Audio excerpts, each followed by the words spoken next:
흙탕물이나 모래밭에 빠져본 적이 있으실까요? 그때는 가속 페달을 밟으면 밟을수록 바퀴가 헛돌게 됩니다. 또 차는 더 깊이 빠져들어갈 수밖에 없습니다. 우리 인생도 그럴 때가 있습니다.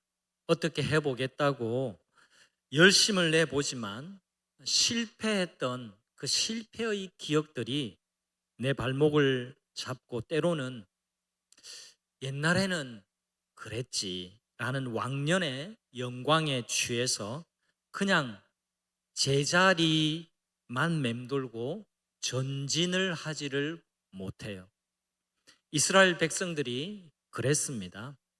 바벨론 70년 포로 생활이라는 절망 속에서 그 옛날 다윗 왕조의 그 영광만을 그리워하거나 또 이 자신들의 죄 때문에 우리는 포로로 끌려갔고 이제 이 포로로 끌려온 이 타국에서 내 인생 끝나는구나. 조국은 완전히 폐허가 되고 하나님의 성전도 무너지고 완전히 우리나라는 온데간데 없이 바람처럼 사라지는 나라가 되는구나 라는 절망 속에서 이젠 모든 게 끝났다라고 그렇게 낙심한 가운데 있었습니다.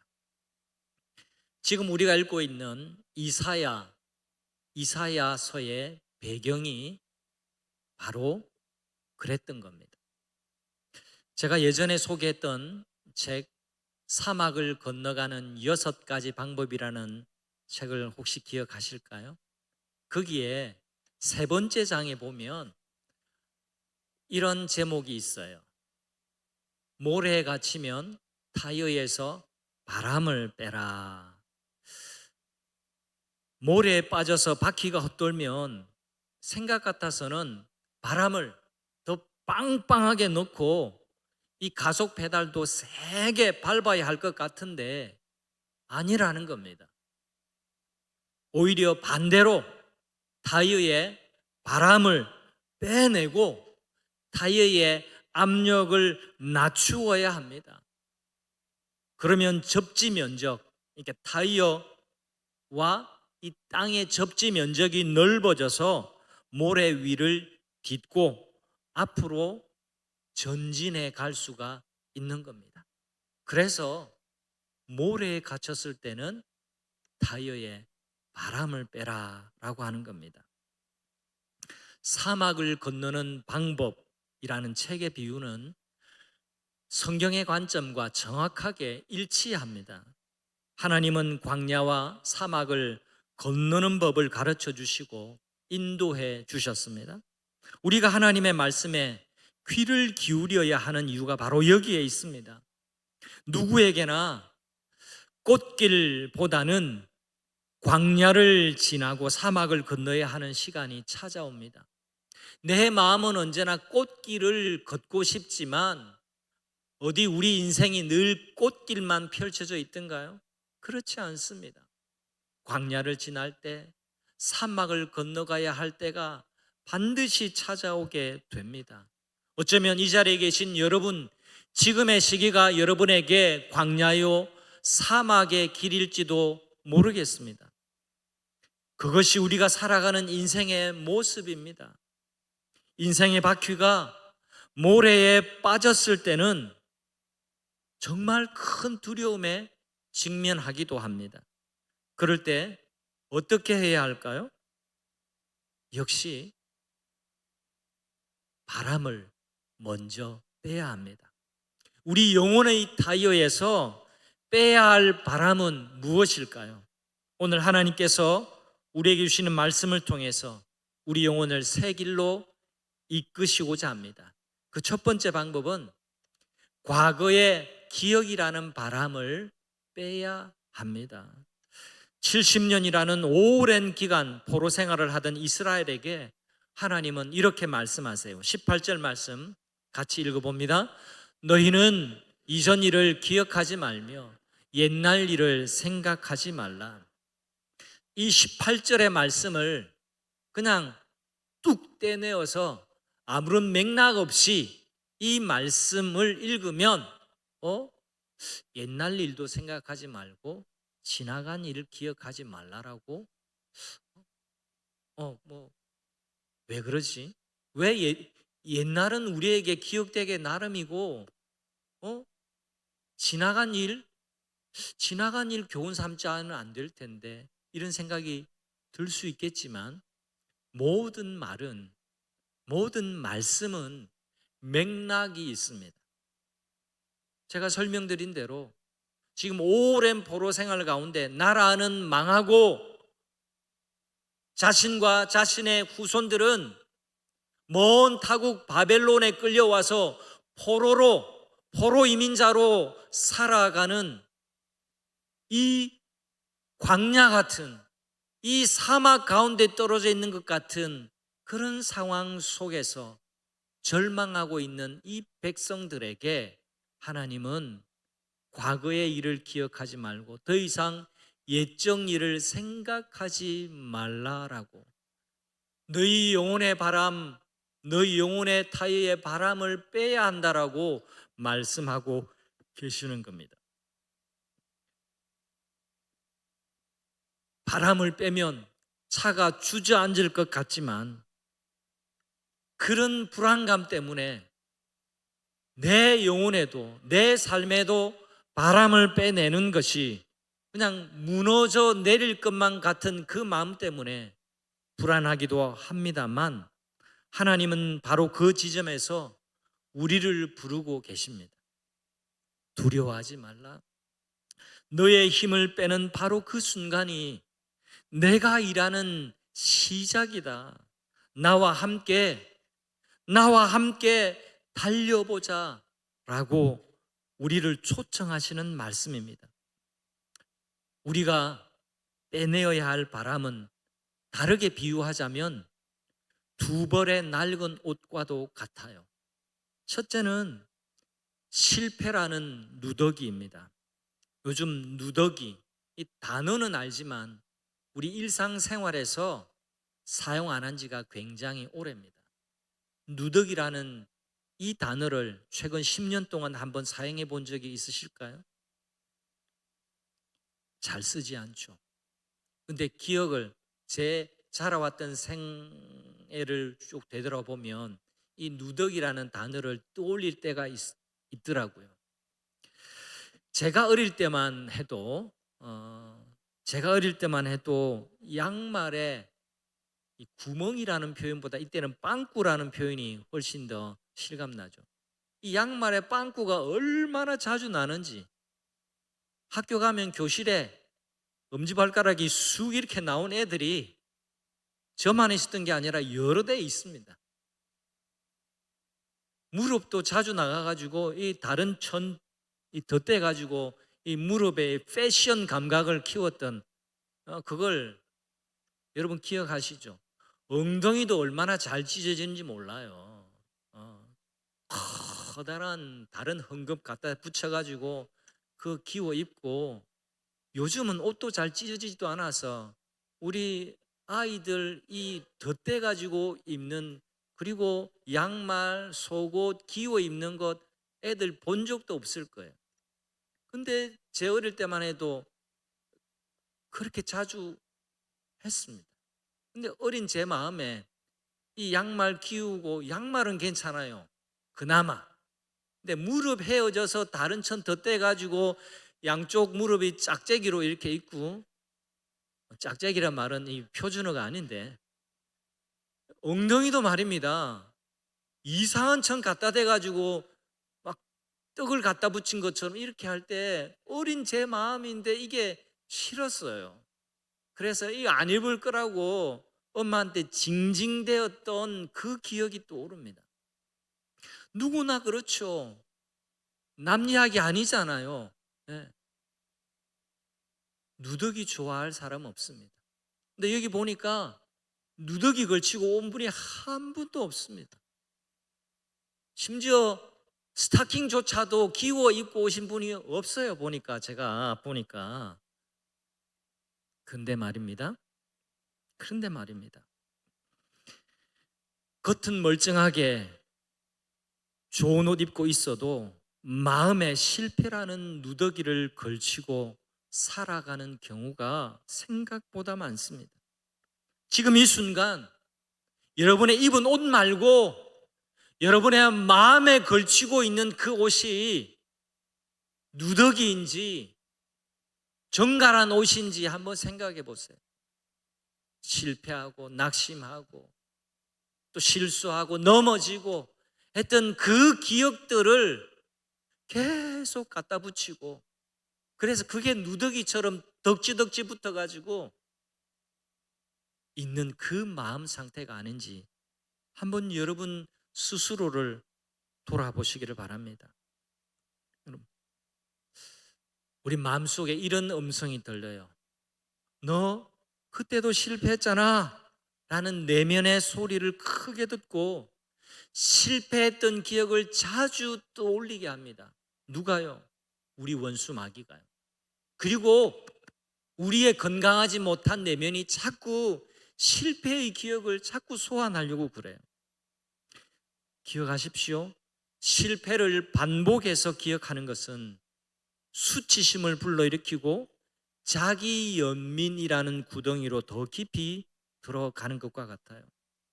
마음의 누더기를 벗어 던져야만 합니다. 하나님이 지금 이 말씀 하시는 거예요. 옛적 일 기억하지 말라. 지나간 과거 생각하지 말라. 이 말씀은 누더기 같은 옛날 실패의 기억 속에 눌려서 주저앉아 있지 말라라는 말씀입니다. 베드로를 생각해 보십시오. 베드로는 실패의 누더기 옷을 입고 절망했습니다. 예수님을 지키겠다고 호언장담했지만 3번이나 예수님 부인하고 도망쳤거든요. 하지만 부활하신 예수님은 베드로의 실패를 묻지도 따지지도 않으시고 네가 나를 사랑하느냐 하고 3번 물으셨어요. 다그치신 것이 아니라 생선을 구워 놓으시고 먹을 것 주시면서 베드로야 네가 나를 사랑하니? 라고 3번 물으셨던 겁니다. 실패의 누더기를 벗기시고 베드로에게 새 옷을 입히신 겁니다. 내 양을 먹이라, 내 양을 치라. 새로운 사명을 실패했던 베드로에게 새 옷 입히시고 새 사명을 주셨습니다.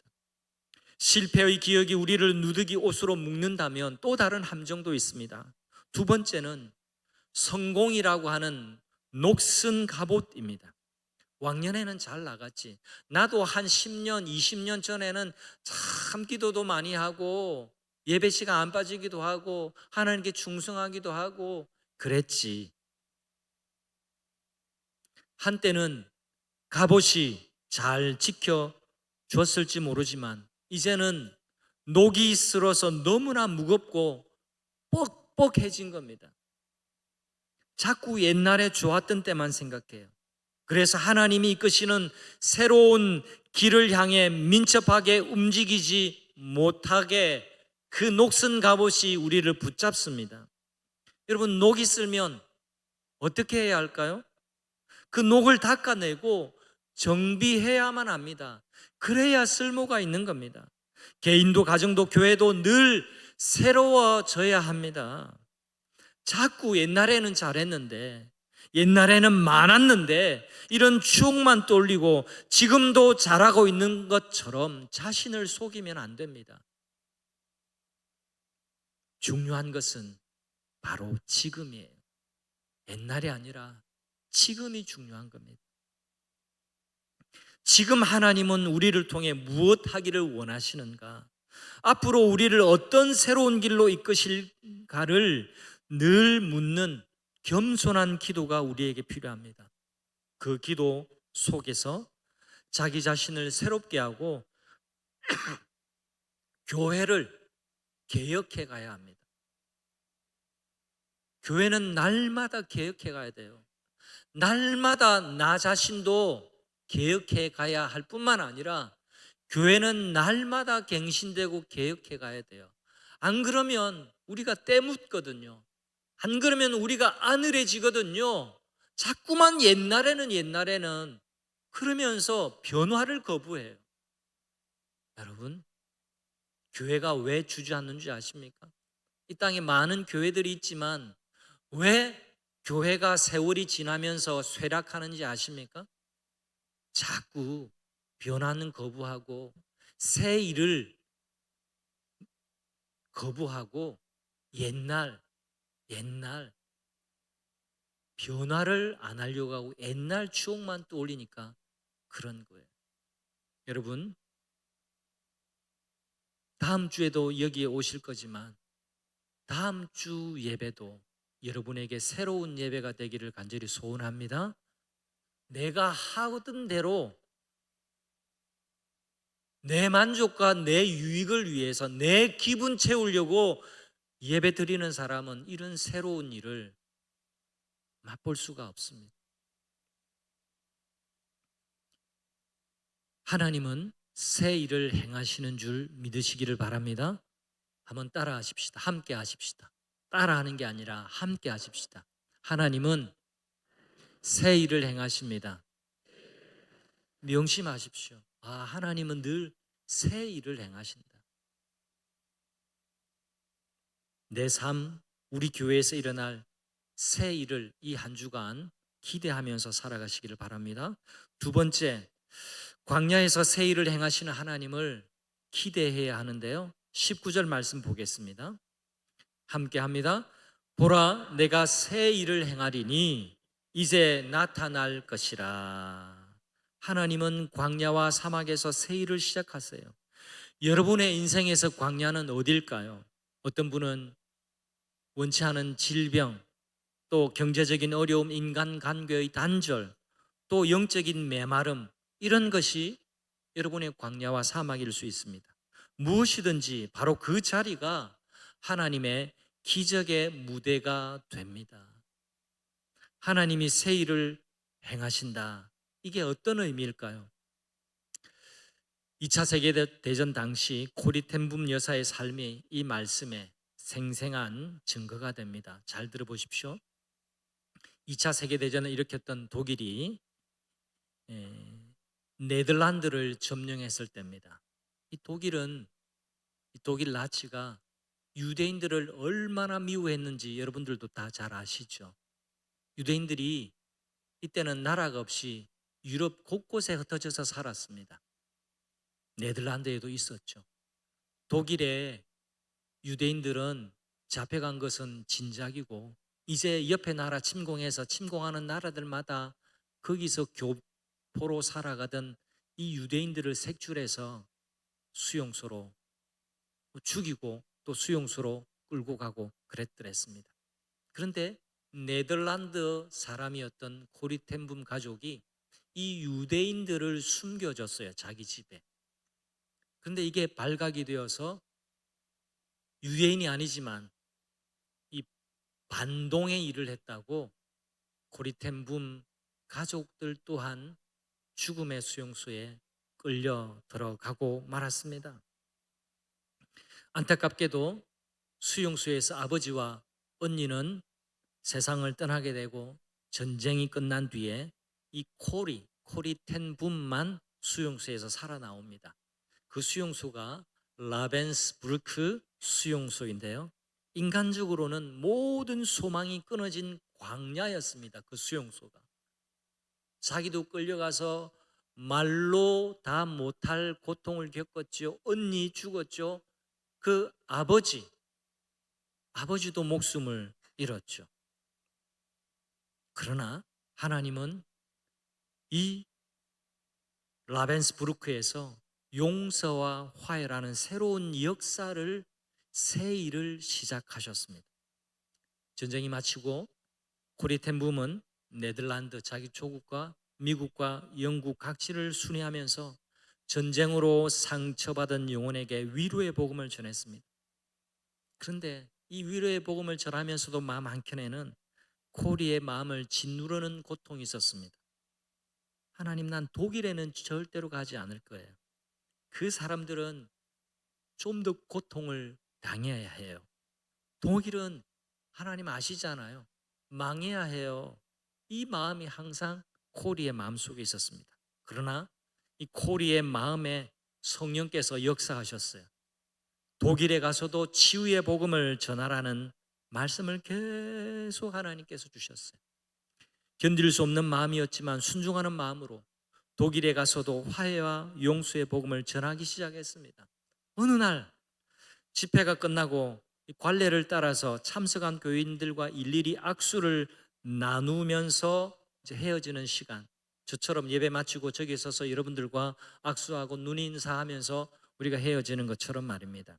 근데 코리의 시선이 한 남자에게 머물렀습니다. 순간 코리의 마음이 얼어붙는 것 같았어요. 왜냐니까 바로 저 사람이라는 것을 알게 됐거든요. 수용소에서 악명 높았던 소장, 그리고 언니를 죽게 만든 그 수용소 소장, 자기에게 엄청난 고통을 주었던 그 수용소 소장, 그 얼굴을 잊을 수 있겠습니까? 그 사람이라는 것을 알고 얼어붙는 듯 했습니다. 그리고 속으로 외쳤습니다. 하나님, 저 사람만큼은 저 사랑할 수 없습니다. 내가 강연도 다니고 용서의 메시지도 전하지만 저 사람만큼은 내가 사랑할 수 없다는 것 하나님 아시잖아요. 어떻게 저 사람을 제가 사랑할 수 있죠? 성령께서 그녀의 마음속에 말씀하셨어요. 코리아, 내가 저 남자를 사랑할 수 있느냐, 용서할 수 있느냐라고 너에게 묻고 있는 게 아니야. 코리아, 너는 저 남자를 사랑해야 돼. 너는 저 남자를 용서해야 돼. 이 음성에 코리는 무릎을 꿇고 다시 속으로 외쳤습니다. 하나님, 제 힘으로는 할 수 없습니다. 하나님께서 원하신다면 제가 순종하겠는데 하나님, 제게 힘을 주십시오. 인사하는 줄은 점점 줄어들어서 그 남자가 이 코리 앞으로 가까이 왔습니다. 바로 앞에 섰을 때 코리는 눈을 지그시 감고 이 남자의 손을 덥석 잡았습니다. 정말 마주하기 싫었지만 순종하는 마음으로 손을 내밀었던 거예요. 그러자 남자는 떨리는 음성으로 코리에게 이렇게 말했습니다. 이곳에 오셔서 용서의 복음을 전해주신 것 너무 정말 감사합니다. 우리 독일 사람들이 전쟁 중에 저질렀던 모든 잘못을 용서해 주시기를 부탁합니다. 저도 과거의 제 잘못을 용서받고 새 사람이 되기 위해서 오늘 이렇게 예수님 앞으로 처음 나왔습니다. 오늘 말씀해 주셔서 너무 감사합니다. 코리는 이 남자의 말을 듣는 순간에 주체할 수 없는 눈물이 왈칵 쏟아졌습니다. 그때의 체험을 주님은 나의 피난처라는 책에 이렇게 전했습니다. 나는 그 순간 하늘의 문이 활짝 열리면서 우리 주 예수 그리스도의 사랑이 온 누리에 충만하게 임하는 것을 느꼈다. 광야 같고 사막과도 같았던 코리의 마음에 놀랍게 없었던 길이 나고 생명수가 흘렀습니다. 19절의 말씀을 다시 보겠습니다. 함께 합니다. 보라, 내가 새 일을 행하리니 이제 나타날 것이라. 반드시 내가 광야의 길을 사막의 강을 내리니, 반드시 하나님이 광야의 길을 내주시고 사막의 강을 내주겠다라고 말씀합니다. 하나님은 여러분의 광야와 사막에도 길을 내시고 생수의 강이 흐르게 하실 수 있음을 기대하시기를, 믿으시기를 축복합니다. 하나님의 말씀입니다. 하나님이 반드시 광야의 길을 내고 사막에 강을 내겠다고 말씀하세요. 여러분 어떤 마음으로 신앙생활을 하고 계세요? 그냥 빌면 복 준다 하니까 교회 오셨어요? 아닙니다.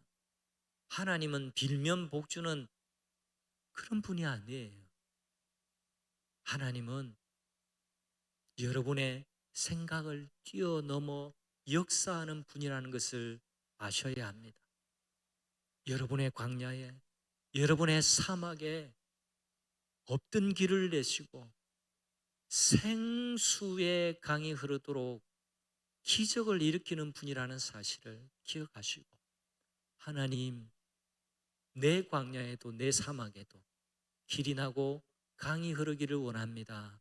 이렇게 열망하고 기대하는 여러분 되시기를 축복합니다. 여러분, 새일이 뭘까요? 새일은 새일의 주인공 되시는 예수 그리스도십니다. 여러분 모두 새일의 주인공 되시는 예수 그리스도를 붙들고 살아가시기를 축복합니다. 하나님이 약속하신 새일, 바로 예수 그리스도를 의미합니다. 예수님 말씀하셨어요. 내가 곧 길이요 진리요 생명이다. 예수님이 길이 되신대요. 우리가 방황할 때, 우리가 길이 없어서 헤매는 그 광야 속에 있을 때에 우리 주님이 길이 되신다, 유일한 길이 되신다고 말씀해 주셨습니다. 또 예수님이 이렇게 선언하셨습니다. 누구든지 목마르거든 내게로 와서 마시라. 그 배에서 생수의 강이 흘러나리라. 바로 이 이사야의 말씀을 두시고 하신 말씀입니다. 하나님이 광야에 길을 내시고 사막에 생수의 강이 흐르도록 하실 것이라는 이 약속의 말씀이 나 예수 그리스도를 통해서 이루어졌노라라고 선언하고 계시는 겁니다. 예수님은 광야에 난 길, 사막에 터져 나와 흘러가는 생수의 강 그 자체이십니다. 하나님이 행하신 가장 위대한 새 일은 우리를 위해서 이 땅에 예수 그리스도를 보내신 일이에요. 예수님을 통해서 우리의 모든 과거는 끝나고 우리에게 새 생명이 시작되어졌습니다. 고린도후서 말씀 보세요. 그런즉 누구든지 그리스도 안에 있으면 새로운 피조물이라. 이전 것은 지나갔으니 보라 새 것이 되었도다. 할렐루야. 새 일을 행하시는 그 하나님의 능력으로 우리가 새 것이 되었음을 믿으시기를 바랍니다. 예수 안에 있을 때에 우리는 진흙탕과 모래밭에서 빠져나와 완전히 새롭게 시작하는 존재가 됩니다. 아직도 진흙탕에 빠져서 허우적대고 있는 영혼이 있다고 한다면 예수 그리스도, 우리에게 새 일을 행하시는 예수 그리스도 붙잡는 여러분 되시기를 바랍니다. 여러분, 나 자신의 힘으로 가속 페달만 밟는 것을 멈추십시오. 주님 앞에 엎드리십시오. 바람을 빼고 은혜로 채워가십시오. 바람 빠진 타이어가 더 넓게 모래를 붙잡고 나아가듯 우리의 힘과 고집이 빠진 그 자리에, 우리의 교만이 빠진 그 자리에 하나님의 은혜가 채워질 때 우리는 어떤 광야와 사막도 건너갈 수 있습니다. 오늘 말씀, 이 말씀 한 자락 붙들고 한 주간 사십시오. 보라, 내가 새 일을 행하리니. 주님께서는 바로 지금 여러분 인생의 새 일을 시작하고 계십니다. 광야에 길을 내시고 사막에 강을 내시는 그 신실하신 하나님께 여러분의 모든 삶을 온전히 맡겨드리시기를 우리 주님의 이름으로 간절히 축원합니다. 아멘. 우리 이 찬양 올려드리기를 원합니다.